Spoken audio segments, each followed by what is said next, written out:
My dear brothers and sisters, may God use you as a powerful instrument.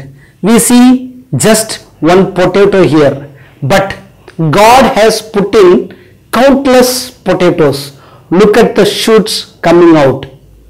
We see ourselves as an ordinary individual, but God sees a great missionary in us. He will bring out 60-fold, 90-fold and 100-fold fruits from us, from our part.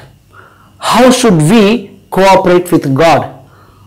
Look at how this potato is sacrificing itself. We have to lose our life, then we will gain it. God wants to make saints out of us and work out miracles in our life and in others' lives through us.